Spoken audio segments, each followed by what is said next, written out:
இஸ்ரவேல் தேசம் ஆன்மீகமாகவும் அரசியல் ரீதியாகவும் குழப்பத்தில் இருந்த ஒரு காலத்தில் தேவன் மனிதர் பார்ப்பது போல வெளிப்புறத்தை அல்ல, இதயத்தை பார்த்து எஸ்சேயின் வீட்டிலிருந்த சிறிய மேய்ப்பன் தாவீதை தேர்ந்தெடுத்தார்.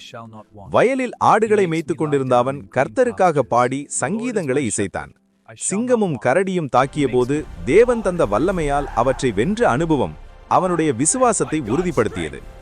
பலிஸ்தியரின் மாபெரும் வீரன் கோலியாத் தினமும் இஸ்ரவேலரை அவமதித்தபோது அரசன் சவுலும் சேனையும் பயந்தனர். ஆனால் தாவீது, கர்த்தரின் நாமத்தில் நான் உன்னிடம் வருகிறேன் என்று அறிவித்து கையில் ஒரு கல்லும் உள்ளத்தில் அசைக்க முடியாத நம்பிக்கையும் கொண்டு போர்க்களத்தில் நின்றான். ஒரே கல்லால் கோலியாத் வீழ்ந்தான். அந்த நாளில் சிறியவன் உயர்த்தப்பட்டான். மக்கள் தாவீதை நேசித்தபோது சவுலின் பொறாமை தீவிரமடைந்து அவன் தாவீதை துரத்தினான். குகைகளிலும் வனாந்தரங்களிலும் ஆண்டுகள் கழிந்தாலும் தாவீது, கர்த்தர் அபிஷேகம் செய்தவரை நான் என் கையால் தொடமாட்டேன் என்று சொல்லி நீதியையும் அடக்கத்தையும் காத்தான். 2 முறை சவுலை கொல்லும் வாய்ப்பிருந்தும் அவன் விலகினான். தேவன் தமது நேரத்தில் தாவீதை யூதாவின் அரசனாகவும் பின்னர் முழு இஸ்ரவேலின் அரசனாகவும் உயர்த்தினார்.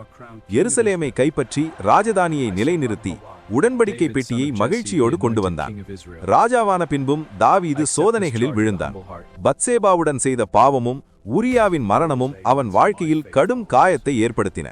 ஆனால் அவன் அகங்காரத்தில் தங்கவில்லை. தீர்க்கதரிசி நாதானின் எச்சரிக்கைக்கு பின் ஆழமான மனந்திரும்புதலுடன் தேவரிடம் திரும்பினான். அதுவே சங்கீதம் 51 அவன் கண்ணீராய் ஒலித்தது. குடும்ப பிரச்சனைகள், அப்சலோமின் கிளர்ச்சி, நாட்டின் துன்பங்கள் அனைத்தையும் கடந்து தாவீது துதியை விட்டுவிடவில்லை. கர்த்தர் என் மெய்ப்பன் என்று அவன் வாழ்க்கை முழுவதும் தேவனை நம்பினான். தவறுகளுடன் இருந்தாலும் தேவனை நேசித்து அவரிடம் திரும்பும் இதயம் கொண்ட மனிதன் என்பதால் தாவீது தேவன் மனதிற்கேற்ற மனிதன் என்று அழைக்கப்பட்டான். தேவன் பரிபூரணரை அல்ல, மனந்திரும்பும் இதயத்தை தேடும் கர்த்தர் என்பதற்கான உயிருள்ள சாட்சி அவன் வாழ்க்கை.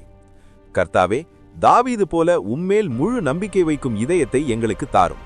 எங்கள் பயங்களை ஜெயிக்க உமது வல்லமையால் எங்களை நடத்துங்கள். எங்கள் வாழ்க்கை உம்முடைய மகிமைக்காக இருக்கட்டும். ஆமேன். இந்த வீடியோ பிடித்திருந்தால் ஷேர் செய்யவும் சப்ஸ்கிரைப் செய்யவும் மறக்காதீர்கள். தேவன் உங்களை ஆசீர்வதிப்பார். ஆமேன்.